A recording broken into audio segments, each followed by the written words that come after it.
So this is the very first video assignment discussion of the psychology aspect of the curriculum that I've created, and I've tasked myself with reading The Principles of Psychology by William James. Today I want to talk about the power of habit and why good habits aren't necessarily enough. And I'm excited about this. So, to begin with, for some context, psychology was established as an official, or recognized as an official discipline in 1897 by a guy named Wilhelm Wundt, an odd name.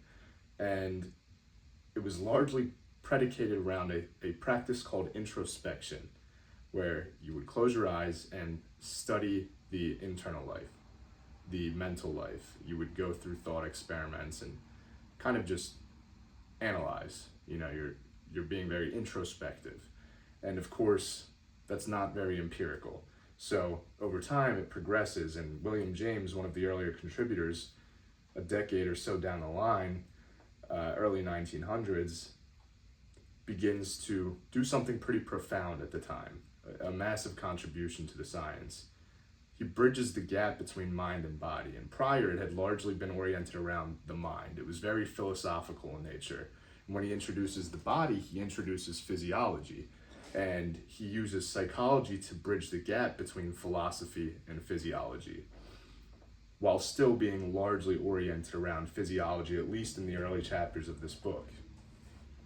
And in doing so, in analyzing triggers and reactions of the body and their effect on the mind, he's able to localize specific functions of the brain, which leads to one of his larger contributions, which is functionalism.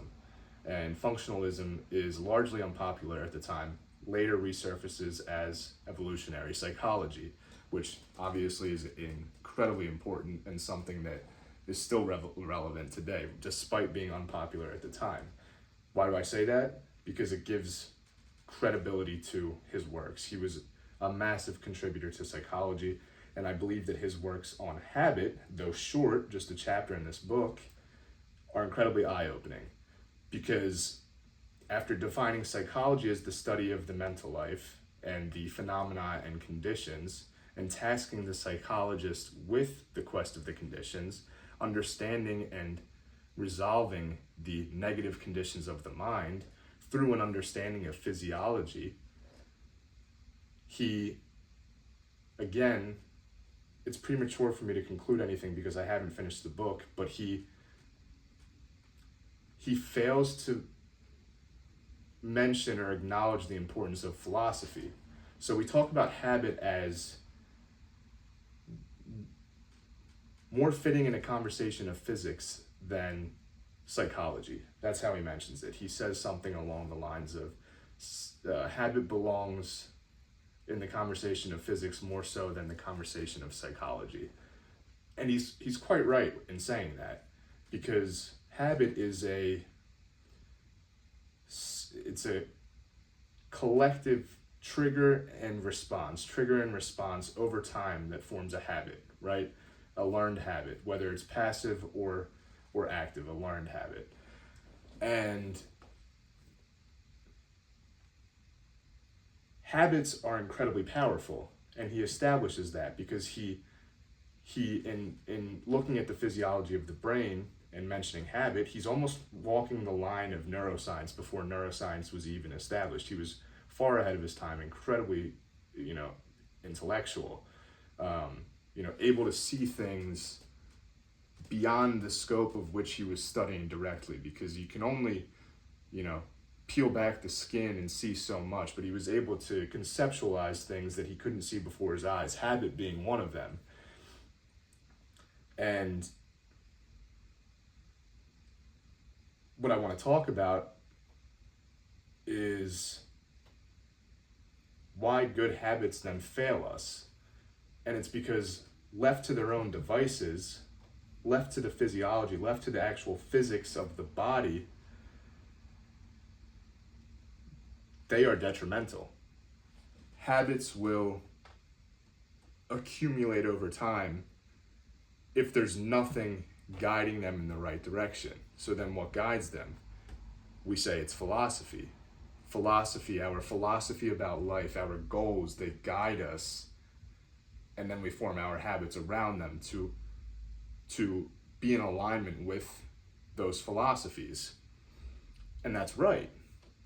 And so we say habits are good if they bring us into alignment with our philosophies, but what if our philosophies are wrong? Then those seemingly good habits won't resolve the conditions of the mind. And the conditions of the mind will prevail and will not be resolved, and we'll drive ourselves crazy thinking, I've been forming good habits, I've been breaking bad habits, I've been bringing myself into alignment with my philosophies. What's wrong? The only answer is your philosophies are wrong, which leads us to what's right. What are the right philosophies? And this becomes a conversation of truth again. Because behind the physiology of the body, behind even the psychology of the mind and our philosophies, the driving force is the truth which we orient our lives around. Because if our truth is not set in a sturdy, concrete foundation, an undeniable foundation, an objective truth, then our world collapses around us. And James's definition of habit, or his deliberation on habit, supports that massively, because we are, in the flesh, better suited in a conversation of physics, because that's how our body works, than what gives us life. What creates the philosophies? What do we base those philosophies on? And they're largely rooted in truth. And the farther we stem from truth, the more fragile our lives become. So good habits are only as good as the truths that they are built upon. And that's why an understanding of psychology, physiology, and philosophy is incredibly important to creating truths and understanding when we go wrong, why we go wrong, and how we can reel ourselves back in by pursuing truth and establishing that as our foundation.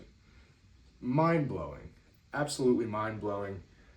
I am looking forward to continuing to read this.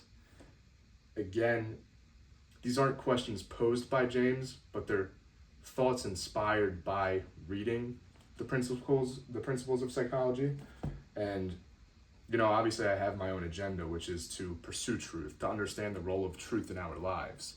And thus far, the readings I've completed have all pointed towards the importance of truth, and that at our core, in our essence, truth is necessary to guide us in the right direction, because misguided habits, misguided philosophies are going to be detrimental to our lives.